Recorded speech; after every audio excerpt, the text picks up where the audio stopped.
everybody, welcome back to the Questwise Ages and Empires channel. This is a new sort of subsidiary channel or offshoot channel of my mainstream channel, the Questwise YouTube channel, which I started many years ago. But that channel focuses mostly on traditional board games, tabletop role-playing games, miniature gaming, of not of historical subjects. I mostly do like fantasy and science fiction role-playing over there, reviews and science fiction pulp gaming, and I do some reviews of like comics and books and stuff over there. So I started the Ages and Empires sub-channel to cover my love of history and historical gaming and historical books and historical studies that I'm doing. So very few videos on this channel, but I'm hoping to grow that. And mostly this channel is just, it's a lot for me. It's a way for me to be able to discuss history and historical gaming that I love very much, but didn't seem to fit on the other channel per se. This video is going to be hopefully a multi-part video.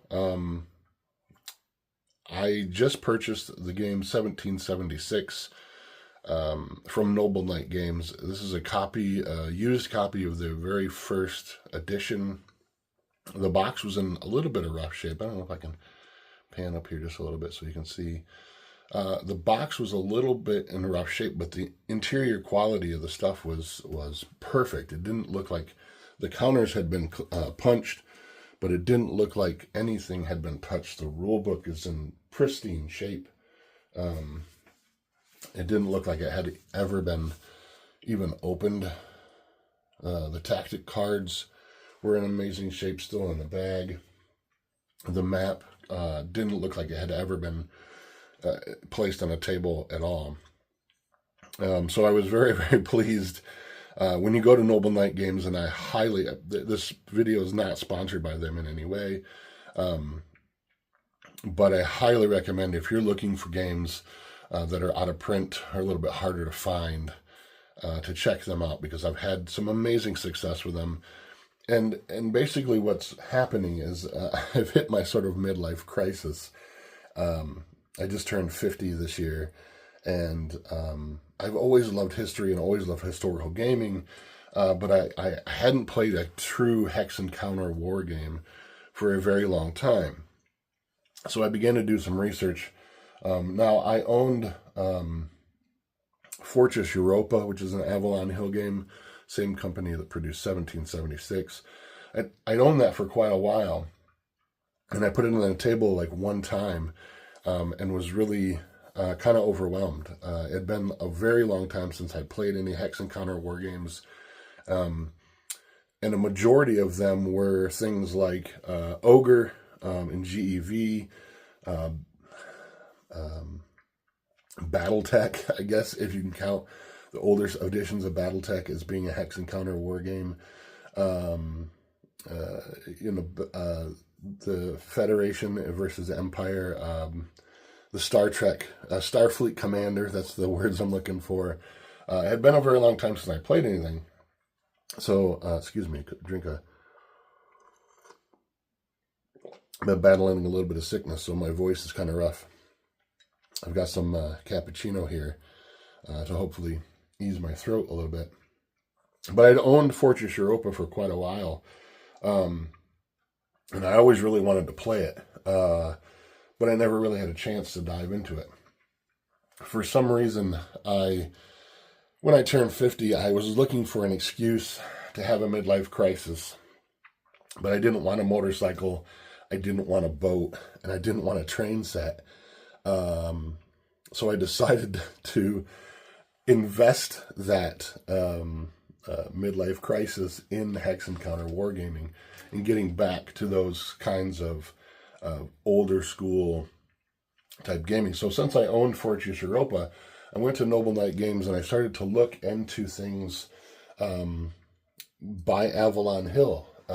And I picked up Bull Run. I also picked up Luftwaffe. And then I love ancients. Ancients and medieval studies are where I really excel at when it comes to my passion for historics and historical wargamings. And so I took a chance on Great Battles of Alexander by GMT. Fell in love with that game, and I'll talk more about that later.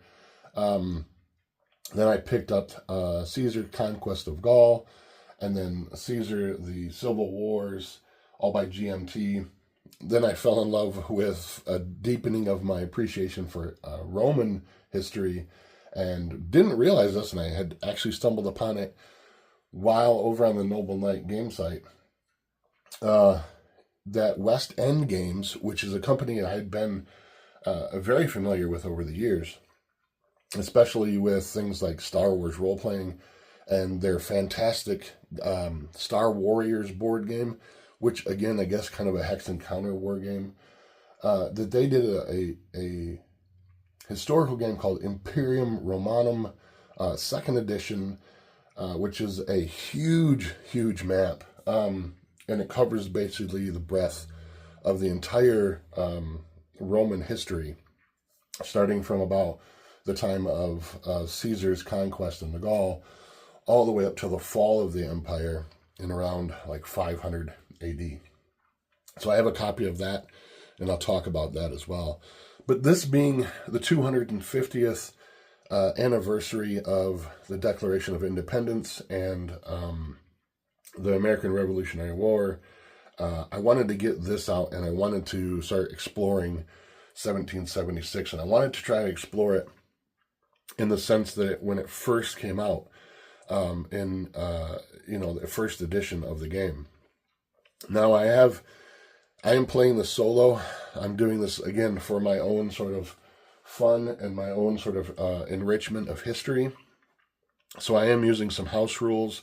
I was able to get a copy of the Board Gamer's Unofficial Guide to 1776, but of course it is almost near impossible to get any of the counters for that.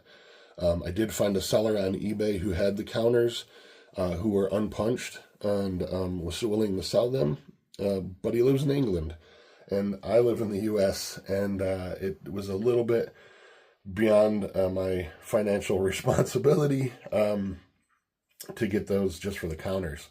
So, and I'll show you in a little bit what I've done when we zoom in on the game board a little bit more.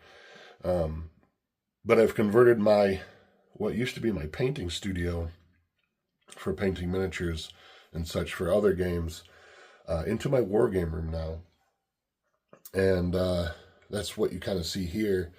Is my reconverted painting table into a wargaming table.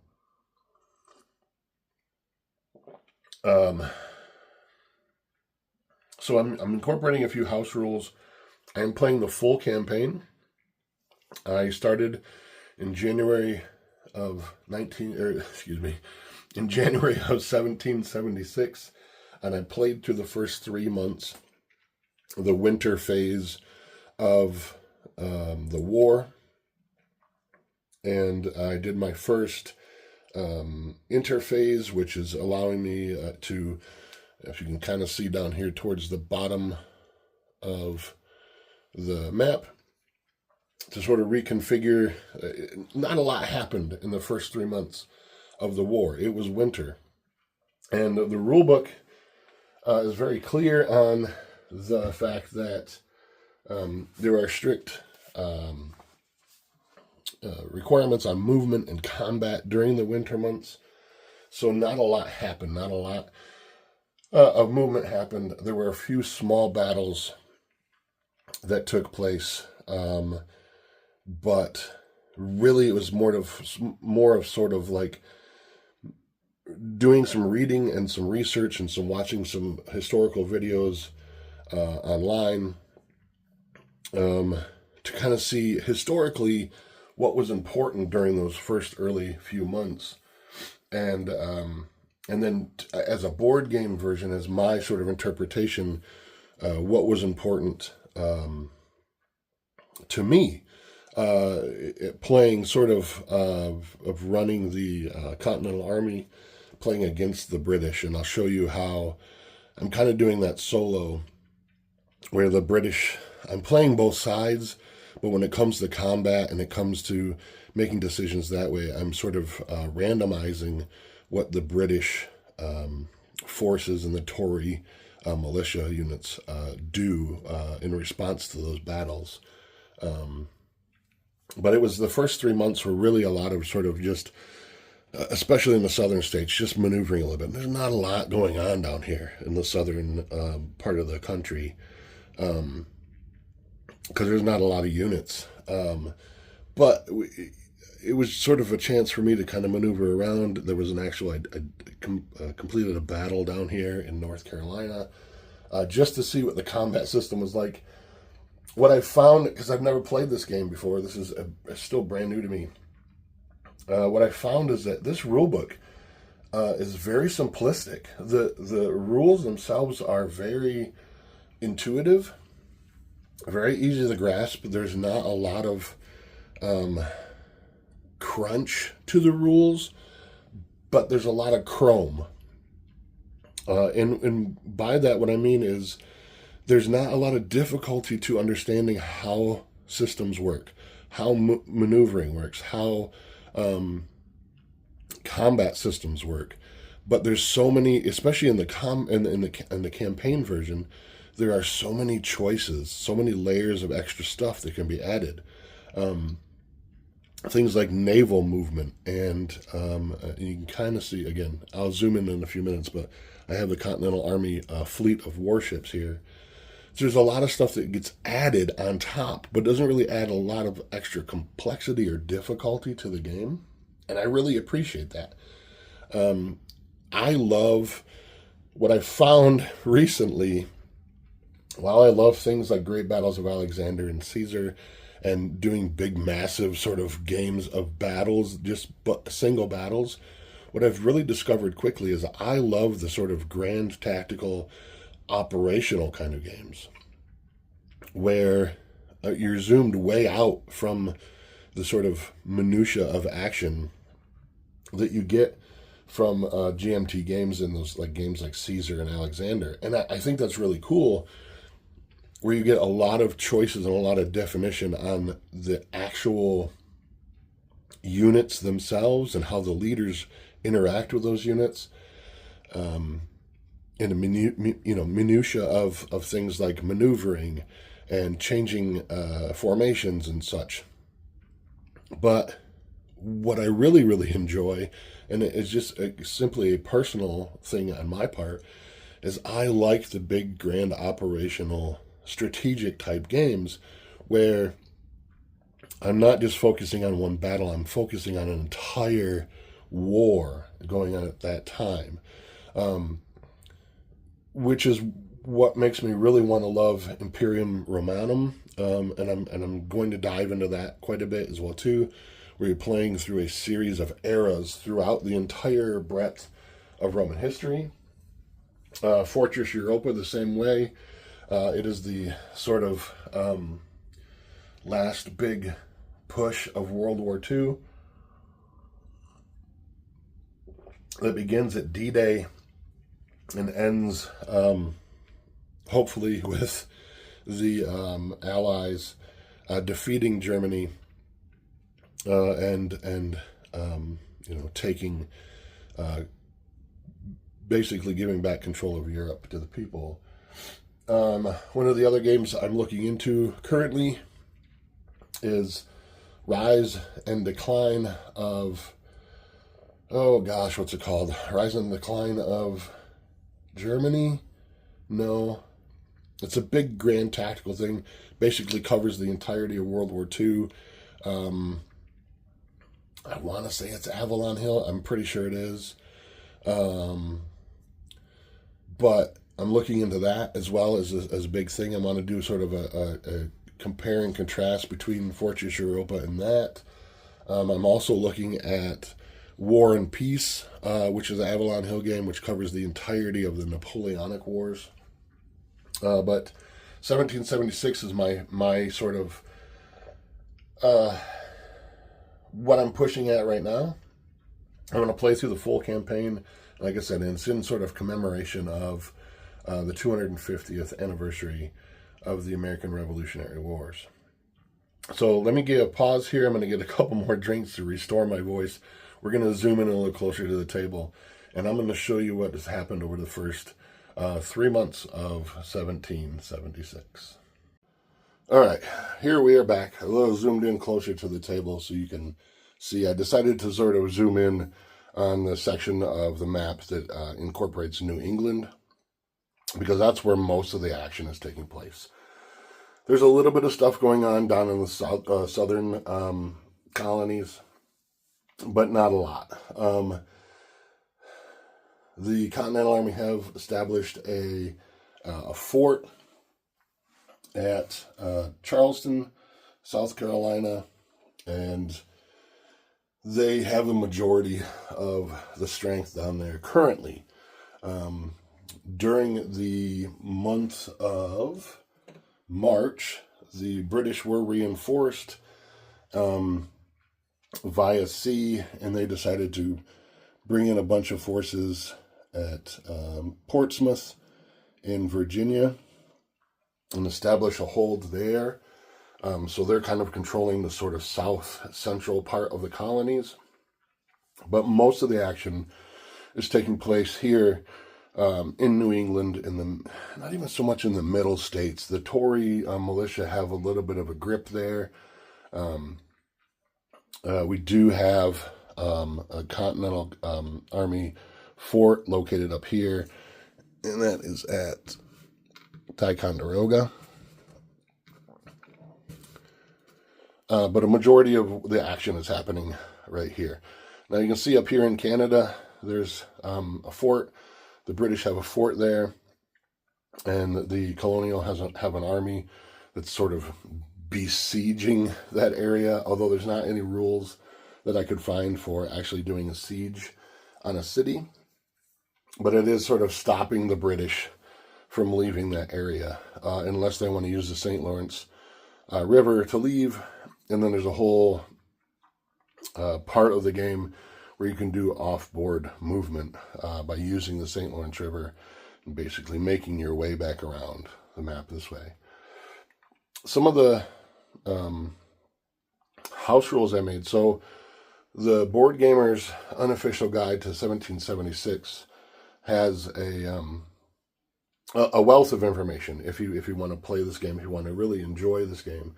But the base game itself does not come with any leaders, which I thought was a little weird. And there are no rules for, like having Washington or Cornwallis or Gates or any of those leaders in the game. And it works perfectly well without it. I've played a few just independent battles without them. And it does simulate, the warfare of the time period pretty well.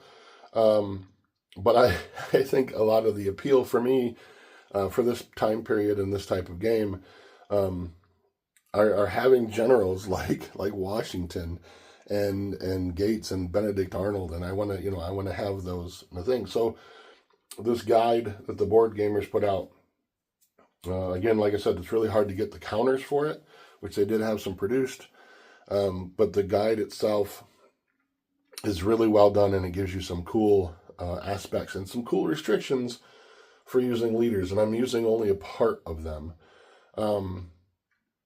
It really makes the game much more difficult by adding leaders, which I appreciate because it really gives a more granularity of the difficulties of war during this time period.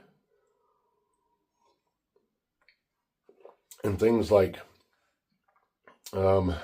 not being able to attack if you don't have a leader, or a general involved in the battle, not being able to do things like forced marches. There's a whole slew of things So I kind of picked and chose some of the stuff that was going to add some more complexity and more enjoyment for me to the game. But I left out some other things as well too. There's a whole like ranking system of the generals or the leaders themselves. Starting from like, Washington being the head of the Continental Army, and then going down, and it gives you like rankings for the generals, and it adds a lot of weird granularity, which might be fun for things like some of the smaller scenarios. But I found that it made the campaign itself way too gritty, and it's already a long enough game as it is.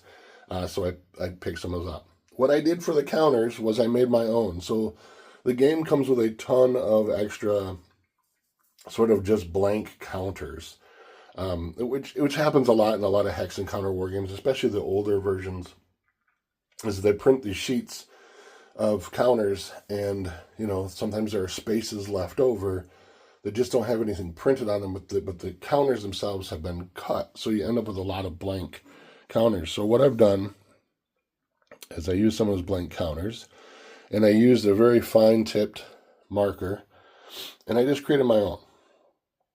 So this is how, this is the one here is the ranking, 0 is the combat edition, and then 10 would be their movement. I simply am going to be using the combat factor for some of those. Let me just see if I can zoom in here on Washington. A little bit closer here. Yeah, there we go. So Washington is a 1-1-10. 1 being that he is the highest. He is the leader of the Continental Army. And then the ranking goes up. So the lower the number, the higher at the top of the rank you are. And as it goes lower, that's like 6, 7, 8, 9. That's sort of lower on the ranks that you are of importance or of power influence. The next number 1 is his addition to combat. So he can add a +1 to the die roll when conducting combat. 10 is simply his movement. He doesn't have to stay with an army. He can move about freely. It's basically, this kind of represents George Washington and his staff, and he can move about freely to try to reinforce other areas. Now, there are some leaders that are better at combat than Washington. Washington was known historically as not being a really great general. His influence and popularity came from the fact that he had attained a high level of respect from the soldiers. He was willing to do things most other generals and soldiers were not willing to do. Be on the front lines with them, live through the hard times with them, refuse food when they were going hungry, be cold, and refuse a heated tent when they were freezing in the mud. And it gained him the respect and the loyalty of the men. But when it came to actual combat and tactics, he was not the greatest. He did have some military experience, but it's sort of reflected in the fact that he has a 1 for his combat bonus. There are other leaders who have a higher bonus when it comes to combat, and I think it's high. It goes as high as like 2 or maybe 3. But at any rate, Washington. I'm going to be using the combat factor and the movement factor. I'm not using the ranking system. It made it just a little bit too much. So, as you can see here, originally as the game begins, the British have control of Boston, and Washington actually usually sets up outside of Boston, where he's sort of laying siege to them. Because it's winter, and there are strict limitations on how the combat system works in winter, and again, it's mimicking those real world things, especially in the time period. You're not doing a lot of maneuvering. You're not doing a lot of moving around in the winter, in the snow, especially in New England. And attacking in the wintertime is probably not the best thing.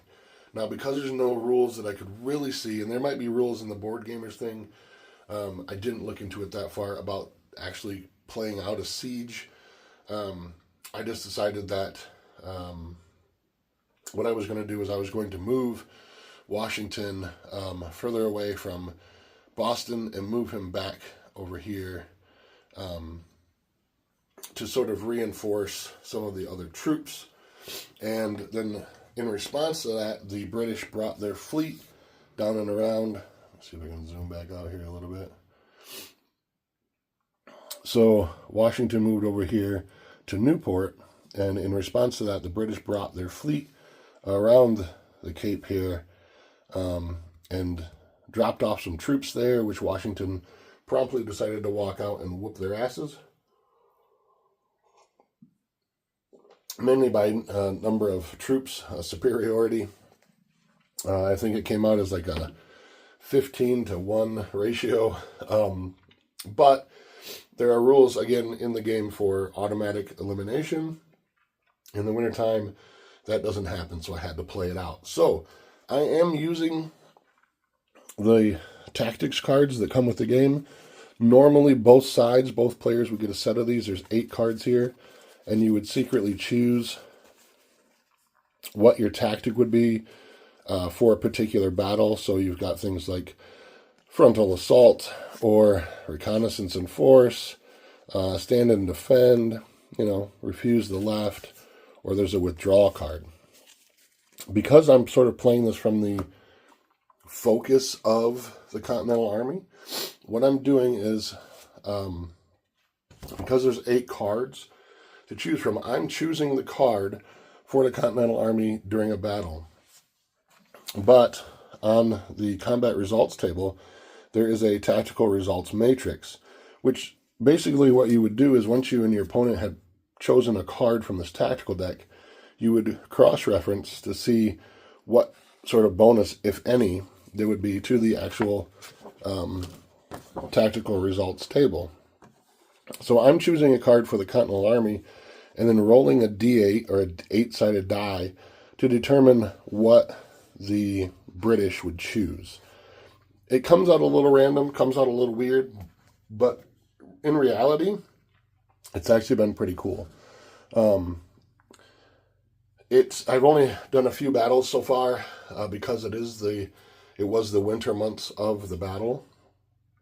But both of them came out very dynamic. They came out very unique in using that sort of random roll for the British or the Tory militia to determine what they were going to do. And it gave this sort of cool randomness to the battles. The very first battle came to a draw. It was just like a no action taken. It's sort of like the forces arrived. They both chose sort of similar tactics. And the battle sort of just didn't happen. It just dissolved. The second time I decided over here, actually happened here with Washington when he stepped out of Newport to take on this small British force that landed here. I chose a frontal assault coming out of the city. I'm just going to get in your face. They chose to stand and defend, and man, it just made for a really interesting roll. So when I rolled on the CRT, the combat results table, it was a sort of, even though I had a superior force, it kind of came to this sort of back and forth movement. It actually took a couple of rounds using up my supply counter that I had taken with me to finally grind them down to nothing. So an interesting sort of result to what was happening, even though it was sort of a randomly generated result on that table for the British. And that's how I'm going to play that out, how I'm going to use a few sort of house rules to make it sort of enjoyable for me and to keep that sort of randomness and keep the unpredictability of the enemy alive for me, and not just make it a sort of two-handed chess match. So that was the first 3 months of the battle, of the war. I'll probably come back and do an updated video once I make it through April, May, and June. We get some resupplies. We get some reinforcements on the map as well too. And I'll come back and show you the change of the situation of the war. But I plan on playing through the entirety of the campaign up until the point the war either ends in 1780 or whenever, you know, some side maybe comes out just directly and there's going to be a definite winner. You know, the British either sort of show up en masse because they get a lot of reinforcements, and a lot of them are coming from overseas. They're coming on ships. They have battleship fleets, and they have supply fleets, and they're bringing troops, and they're bringing guns and supplies. Where it's a little rougher for the Continentals because they're drawing from militia units and trying to upgrade them and train them to be part of the Continental Army. So a lot of the forces on the table at the very beginning of the game are militia units, like these Tory militia units, these rebel militia units. There's a chance in 1778, I believe, is when there's a chance that the French might show up and help us out. So again, it's a random chance. I believe in the very first turn of that year, it's like a 1 in 6 chance they might decide that they're going to come help us out and, you know, fight the big bad imperial armies. But again, it's a random chance. It increases every sort of, I think, every quarter. So every 3 months or so, it increases the chance that they might show up.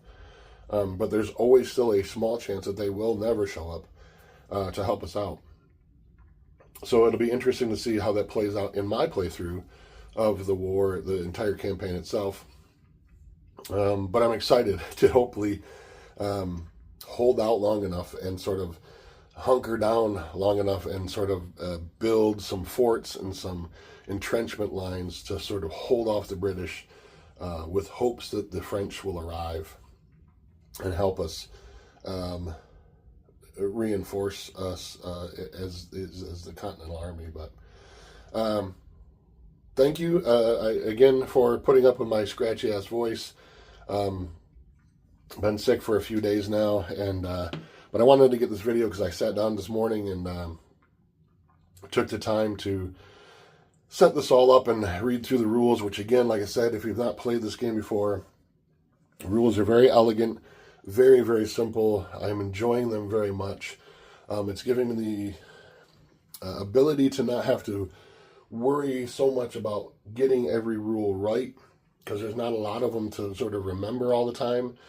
When it comes to the reinforcements and these little charts down here into like every area of the map and stuff, it takes a little bit of bookkeeping, takes me a little bit of reading back and forth. But the basic rules themselves are easy enough that I'm spending more time worrying about tactics and positioning of my armies than I am worrying about getting the minutia of all of the rules right. So if you haven't played this before, I find it very elegant and very fun, and I can't wait to play some more of this. But until next time, I'm Questwise. Thanks for stopping by to check out the Ages and Empires channel. Stay safe out there, my friends, in this crazy world. And as always, game on.